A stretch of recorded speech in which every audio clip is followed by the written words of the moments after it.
What's up, YouTube? It's your friendly neighborhood gamer, your host, Coach Key, and welcome to Legends and Dice Cafe, where we learn about tabletop RPGs from old school to modern and do lots and lots of solo gameplay. Back with my weekly video, like I do on Fridays at 8 p.m. Eastern Standard Time.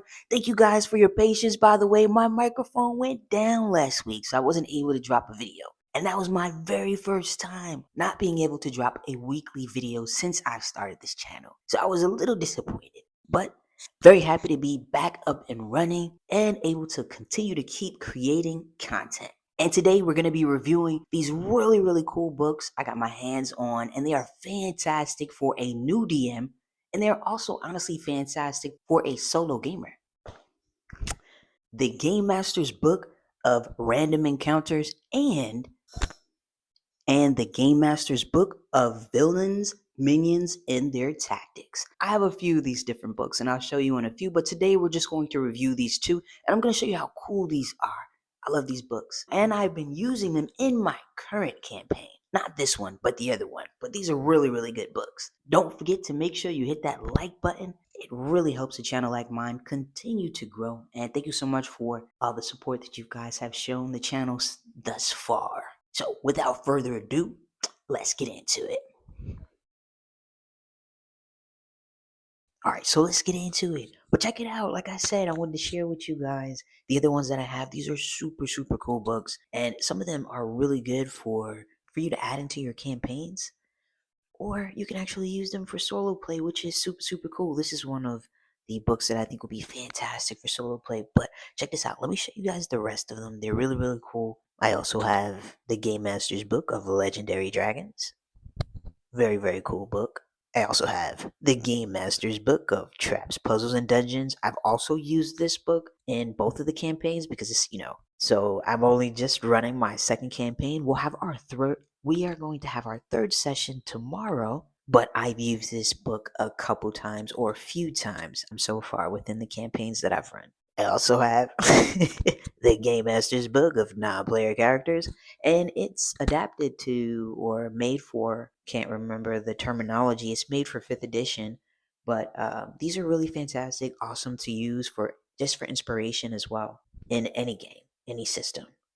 Alright, so let's get into it. So the Game Master's Book of Random Encounters has very awesome artwork throughout this. Now check this out. Not only do you get lots of cool material that you can use for your campaigns, for inspiration, for your homebrew games, but these also, each one of these books that I showed you, they all come with 3 one-shots in them. This is good stuff. Again, for under $20, this is super dope. And check this out. So you've got your 3 one-shots, which again, super cool. So here go your random tables that again you can use for your solo play. So you've got taverns, inns, shops, and guilds, and these are just different encounters that you can throw into anything that you want. And I want to show you a couple of them and stuff because I always try to have like a sheet or different, just again, random encounters so that I have inspiration to pull from when characters go as they just explore. So plain and simple, as they explore different types of treasures, maybe magical items, and so then I just kind of pull from the list and stuff. Encounters for temples, tombs, and crypts. It's got the great outdoors. Of course, you can pick, and then you can also roll your dice. You have a D20 here, D12, homes, hideouts, labs, and layers, rooftops and alleys and tunnels, and it has some extra tables inside of the back. So let's check out one of these real quick. It's got some cool maps in here as well. So check this one out right here, the Tomb of the Forgotten Paladin, level 1. So then of course it lets you know what's going on in certain areas or what's in certain areas. And you've got some traps, the counter table, the party finds, you roll your D6, super dope. See, these are super cool. Like I said, and it's super to the point. Gives you the map, it gives you the information. That's what you read out sometimes to your players. So I thought this one was pretty cool. It's called the Temple of the Fall. It's got a little bit of history to it. And then, of course, inside the temple, random encounters. This is such a cool book. And I'm learning to, again, I bought these, I want to say almost a year ago. I knew that I was going to DM. I just took my time getting around to doing it, knowing that all it takes to really do something is just got to do it. You gotta step out, and that's exactly what I did, and I'm glad that I did. So, but I bought these books, I bought a couple of them a year ago, and I'm just now using them, which is super cool. I'm now actually taking the time out to look through them and read the stories and stuff, which is just cool stuff. And it's a cool journey.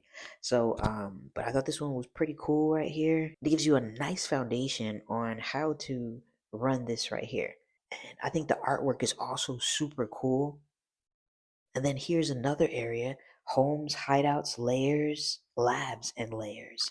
The secret room, you will roll to see exactly what your players would encounter. It comes with a cool map. I thought this was pretty cool. The town jail. I won't show too much of this because I'm running Dragon Heist. This would probably be super cool to just randomly throw in there. So right here you've got a random NPC generator. Roll for the race that your character is, age, intelligence, hair and build and so on.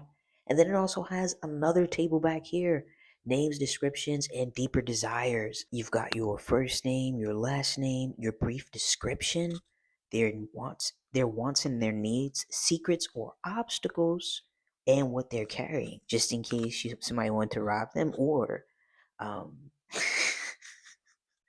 or there was some way a character or a PC was able to go through their pockets legally. So yeah.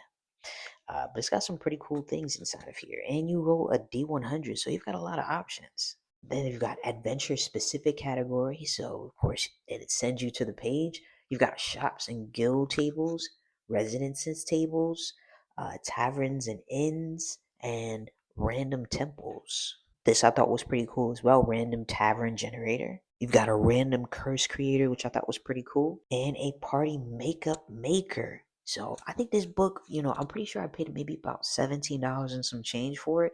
So for $17 and some change, you get tons of different types of encounters, and you get 3 one-shots. You really can't beat that. It's fantastic. I like this book a lot. I just recently got this, and I'm currently still looking through it. This is a really, really cool book. So, Villains and Minions, a collection of 25 dastardly, dangerous, and despicable foes, suitable for single adventures or as the primary antagonist in an ongoing campaign.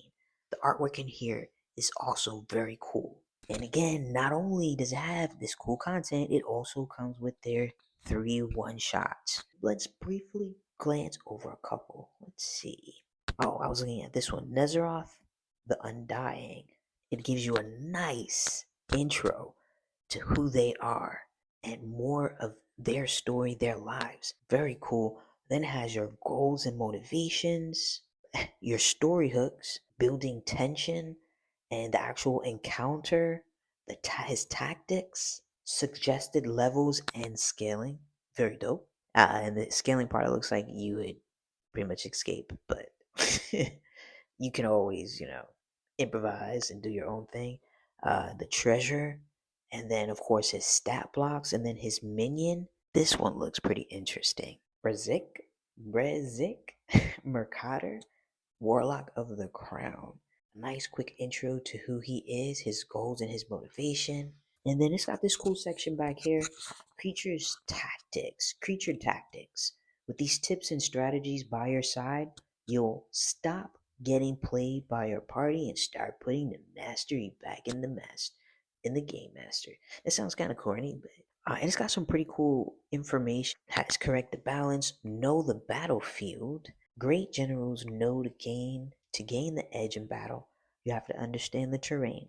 What does the landscape for this encounter look like? Does it offer the monsters a place or places to hide? Is there higher ground where less melee focused creatures can use ranged weapons or big ASS rocks? Are there natural choke points?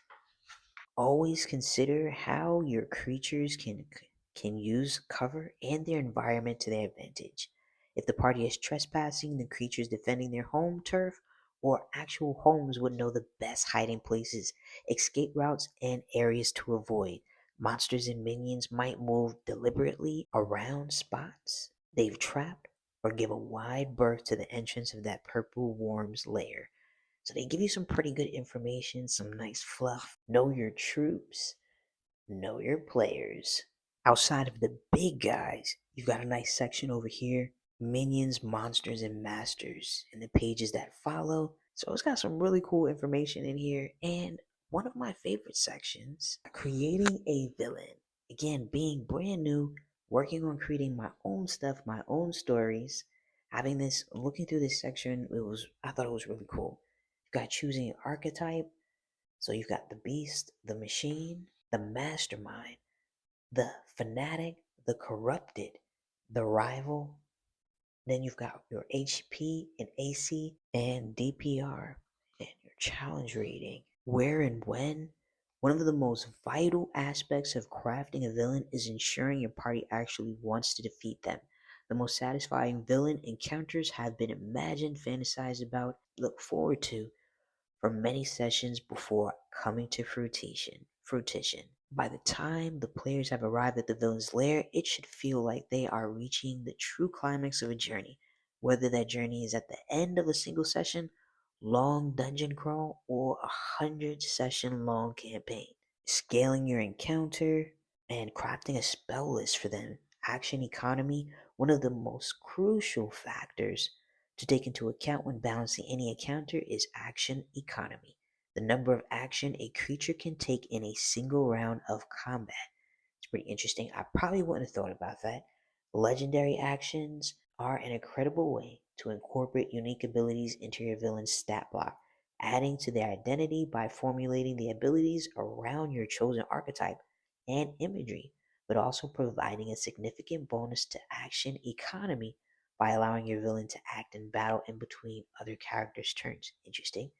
Most top tier creatures in 5e will have 3 legendary actions, but you may also find it more impactful to increase that number depending on how active you want your villain to be. That's pretty cool. You've got alternate actions. Many creatures can perform actions beyond their actions. For example, the vampire Lord Sebastian has an action called Charm, which allows him to magically influence one of his enemies to follow his commands. This is an excellent example of an alternate action. It creates more variety in the way you can play your villain on each of their turns and allows you to introduce interesting interactions with the party. How to make a minion, which is super cool. And then, of course, your 3 one-shot, which we won't get into. So I hope you enjoyed the video. Thank you so much, as always, for taking the time out to watch. And if you made it all the way to the end of this video, you have to check out my cool desk. This is brand new. I haven't had a regular desk in I don't know how long, but I'm very thankful to have it. And I've got my cool books up here, which is super cool. I've also honestly collected way more than that as far as the books go, which we already know. Don't forget, my Patreon is live, up and running. I only have one tier. You get an opportunity to join a private Discord community. It is a very new community, but if you join now, you get the opportunity to help the community grow. Stay tuned, and thanks for the support. Don't forget to hit that like button. Don't forget to comment and subscribe. And don't forget to turn on your notifications so you don't miss out on any of the cool content that I drop every single week. Fridays at 8 p.m. Eastern Standard Time. I'll see you guys again next week, same time. I hope you have a super fantastic Friday night, a super fantastic weekend, and I'll see you guys next week, same time. Peace.